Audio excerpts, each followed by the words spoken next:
அச்சமில்லை அச்சமில்லை, அவள் ஒரு தொடர்கதை, அந்த 7 நாட்கள் திரைப்படங்களில் நடித்த பிரபல நடிகர் ராஜேஷ் காலமாகியிருக்கிறார். 45 ஆண்டுகளுக்கும் மேலாக சினிமாவில் பயணித்து வரும் நடிகர் ராஜேஷ் உடல்நலக்குறைவு காரணமாக 75வது வயதில் மூச்சுத்திணறல் ஏற்பட்டு உயிரிழந்திருக்கிறார். தமிழ் மட்டுமின்றி மலையாளம், தெலுங்கு ஆகிய மொழிகளிலும் நடித்திருக்கிறார். மிகப்பெரிய டப்பிங் ஆர்டிஸ்டாகவும் பணியாற்றியிருக்கிறார். நடிகர் ராஜேஷின் மனைவி 2012ஆம் ஆண்டே காலமாகிவிட்டார். இவர்களுக்கு 2 பிள்ளைகள், ஒரு மகன் மற்றும் ஒரு மகள். 2 பேருக்குமே திருமணம் செய்து வைத்து தனது கடமையை முடித்துவிட்டதாக நடிகர் ராஜேஷ் அவர்கள் பல பேட்டிகளில் கூறியிருக்கிறார். ஜோதிடன், தெய்வீகம் என இன்றும் யூடியூப்களில் பேசி வரும் நடிகர் ராஜேஷின் குரலை இனி கேட்க முடியாது என ரசிகர்கள் துயரத்தில் ஆழ்ந்துள்ளனர்.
அது காலத்தின் கட்டாயம் தான், பயம்தான் காரணம். அதுக்கு மிக முக்கியம் எம்ஜிஆர் ஒய்ஃப் ஜானகி அம்மா.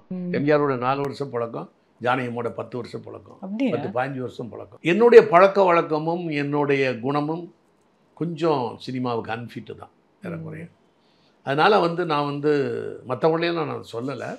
பட் அப்படி இருக்கும்போது நான் பேசாமல் இருந்தேன். ஜேபிஆர் அண்ணன் தான், எம்ஜிஆருக்கு ரொம்ப வேண்டிய ஒரு ஜேபிஆர் அவர் தான் என்னை கொண்டு வந்து இந்த மாதிரி கொஞ்சம் ரியல் எஸ்டேட் பண்ணுனாரு.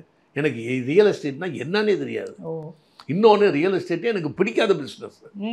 ஆகாது என்று தள்ளிய கல்லை மூளைக்கு தலைக்கல்னு பேசினா அதே தான் நீங்க பிஸ்னஸா சூஸ் சூஸ் எல்லாம் பண்ணல, அது வந்தது. இதுதான் அதிர்ஷ்டம். ஆமா, இதுதான். பாதையெல்லாம் மாறி வரும், பயணம் முடிந்துவிடும், மாறுவதை புரிந்து கொண்டால் மயக்கம் தெளிந்துவிடும். கமல் சார் சொன்னாரு, அருமையா நடிச்சுக்கிட்டு இருக்கீங்க, இந்த நேரத்தில் ஏன் சரி போய் பிஸ்னஸ் போறீங்கன்னாரு. ஒரு நல்ல நடிகனை திரையுலகம் இழக்கிறதுன்னு சொன்னார். அப்புறம் இன்னொன்று சொன்னார் கமல் சார், டைரக்டர் ராஜேஷா மரணம் அடைவதை விட, நடிகர் ராஜேஷா மரணம் அடைவதை விட, பணக்கார ராஜேஷாக மரணம் அடைவதை நான் விரும்புகிறேன் கமல் சார். ஆமா, அவர் சொன்னார். ஏன்னா அல்டிமேட் மணி தானே, மணி இஸ் அல்டிமேட். யார்த்தையும் போய் சுகமில்லைன்னு போய் கையேந்துறதோ, இல்லை எனக்கு வாய்ப்பு கொடுங்கிறது கையேந்துறதோ, இதெல்லாம் கிடையாது. எவன் ஒருவன் அடுத்தவனை துதிப்பாடுகிறானோ அவன் தன்னம்பிக்கை இல்லாதவன். தன்னம்பிக்கை உள்ளவன் துதிப்பாட மாட்டான். உங்களுடைய திறமையை நான் ஃபுல்லாக சொல்கிறேங்கிறது உங்களை துதிப்பாடுறதல்ல. நான் யாரையும் துதிப்பாட மாட்டேன். திறமை இருந்தால் தயங்காமல் சொல்லுவேன், ஜெயலலிதா அம்மா மாதிரி ஓப்பனாக அடிச்சு விட்டுருவேன். அதுக்கு எல்லாத்தையும் புகழ்ந்து தள்ளி இந்திரன் சந்திரன் புகழ்றது கிடையாது. ஸோ உங்களுக்கு தெரியாத ரியல் எஸ்டேட் பிஸ்னஸ்க்குள்ள அதுதான் அது எப்படி அப்புறமா அது பிரம்மாண்டமாக்கவே இல்லை. என் கூட என் மாமா பையன், என் தம்பி ஒய்ஃப் எல்லாம் இருந்தாங்க. அவங்களாம் ஏதோ நடத்துனாங்க. நானும் கொஞ்சம் கொஞ்சம் இப்படி பார்த்தேன். எனக்கு பிடிக்காதனால அதுக்குள்ளேயே நான் போகல. அதுதான் எனக்கு கடைசி காலத்தில் என்னை வாழ்க்கையை உயர்த்திச்சு, சோறு போட்டதுங்கிறது ஆச்சரியமான விஷயம். இது மாதிரி நிறைய சினிமாவில்லையும் நிறைய பேர் இருப்பாங்க. ஏதாவது ஒரு வேலைக்கு போயிருப்பாங்க, திடீர்னு சினிமாக்குள்ளே புகுந்து கொடி கட்டுவாங்க. அவங்களாம் சொல்லாமல் இருக்காங்க. இந்த ரியல் எஸ்டேட் ஆரம்பிச்சப்ப எல்லாரும் பல விமர்சனங்கள் பண்ணாங்க. இந்த உள்ளொன்று வைத்து புறமொன்று பேசுவதுமாங்கல்ல, உள்ளுக்குள்ள ஏன்டா இதெல்லாம் போய் பண்ணிக்கிட்டு அப்படிங்கிற சார் அருமையான முடிவு எடுத்திருக்கீங்கன்னு போய் சொல்லுவாங்க. ஆமா, போய் சொல்லுவாங்க. சரி, நம்ம கோவப்படக்கூடாது, வருத்தப்படக்கூடாதுன்னு, சார் வெரி குட், சரியான டிசிஷன் எடுத்திருக்கீங்க, வெரி குட், பெரிய ஆளாக வருவீங்க அப்படின்னாரு. ஆனால் பாரதி ராஜா சார் சொன்னதான் கரெக்ட். என்ன சொன்னாருன்னா, யோ நான் நடிக்க வந்தேன், நான் டைரக்டர் ஆகிட்டேன், ப்ரொடியூசர் ஆகிட்டேன். அதே மாதிரி நீ நடிக்க வந்த, வாத்தியார் வேலை பார்த்த, ரியல் எஸ்டேட் பண்ணுறேன்னா பண்ணிட்டு போய் எது பிக்கப் ஆகுதோ காசு தான் முக்கியம்னாரு. அதே மாதிரி ஜேபிஆர் என்னன்னாலும் இந்த வீட்டில் நான் இருக்கிறேன்னாலும் அதுக்கு காரணமே எம்ஜிஆரும் எம்ஜிஆர் மனைவியும் ஜேபிஆர் 3 பேர் தான். அவர்கள் 3 பேரும் பணம் எதுவும் கொடுக்கவில்லை, அவர்கள் யோசனை தான். எந்த வருஷம் வாங்கினது? இது 2006. நான் அங்கே கேகே நகர்ல தான் இருந்தேன். கேகே நகர்ல நீங்க தான் முதல்ல ஒரு வீடு வாங்கி சினிமா ஷூட்டிங்க்கு விட்டது இல்லையா? நடிகர்கள் சவுகார் ஜானி இவங்கெல்லாம் இருந்தாங்க, நிறைய பேர் வாடகைக்கெல்லாம் விட்டாங்க. பாலாஜி சார் சொன்னார், வீடு அருமையா இருக்குது, நான் வேணா மக்களின் பக்கம் ஒரு படம் பண்ணோம், இல்லை மனோரமா ஆச்சு, அவங்க வந்து எம்எல்ஏவா நடிப்பாங்க. அந்த வீடு உங்க வீடு? அந்த வீடு எங்க வீடு. ரஜினி சார் படம் என்ன படம்னு சொல்ல முடியுமா சார்? தாய் வீடு, என்ன நிறைய படங்கள், ஹிந்தி படம், தெலுங்கு படம், மலையாள படம் எல்லாமே இல்லை. என் வீட்டில் ஒரு டைனிங் டேபிள் இருந்துச்சு, அந்த டைனிங் டேபிளில் சாப்பிடாத நடிகர்களே கிடையாது. அது இன்னும் பத்திரமா வச்சிருக்கேன்.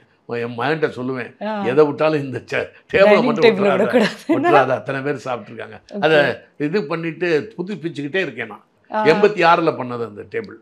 87ல் நான் சொன்னது அவங்க எல்லாம். அப்ப சென்னையில மட்டும் எத்தனை வீடு வாங்கி வித்திருப்பீங்க சார்? இல்ல 4 வீடு வாங்கினேன், 2 வீடு வித்துட்டேன். ஏன் ரியல் எஸ்டேட் பிடிக்கல? காசு கொட்டுதே. இல்ல பணம் வந்து கொட்டுது, பணம் மேல ஆசை இருக்கு எல்லாருக்கும். பெரிய பணக்காரனாக வேண்டும், பெரிய பதவியை அடைய வேண்டும், பெரிய நடிகராக வேண்டும் என்ற ஆசை எனக்கு கமாவாகவும் ஃபுல் ஸ்டாப்பாகவும் வைத்தது யாரென்றால் மக்கள் திலகம் எம்ஜிஆர். அவரை நான் பார்க்கும் பொழுது எனக்கு வயசு 36. அமெரிக்காவிலேருந்து வந்து அவர் பட்ட கஷ்டம், அவர் எப்படி செக்ரட்டரியேட் போகிறாரு, எவ்வளோ கஷ்டப்படுறாரு, வீட்டுக்குள்ளே அவருடைய உள்மன போராட்டம், இதெல்லாம் நேரடியாக பார்க்கும் பொழுது பெரிய பதவியை நாம் அடையக்கூடாது, செகண்ட் ரோவிலே இருக்கணும் அப்படிங்கிற முடிவு எடுத்துட்டேன். அப்பயே ஸ்கூல் பீப்புள் லீடராவோ கிளாஸ் லீடராவோ நான் ஆக மாட்டேன், வேணவே வேணாம்பேன். அது என்ன அப்படின்னு கேட்டிங்கன்னா, இந்த உலகத்தில் மனிதர்களை 3ஆக பிரிக்கிறாரு அர்னால்டு டாயன்பி. ஃபர்ஸ்ட் யாருன்னா leaders and creators 3%. Karl Marx creator, Lenin leader. இதுலேருந்து உதாரணம் பார்த்துக்கோங்க மற்ற எல்லாரையும். இந்த 3% நான் போக விரும்பவில்லை. மிச்சம் உள்ளது 17%.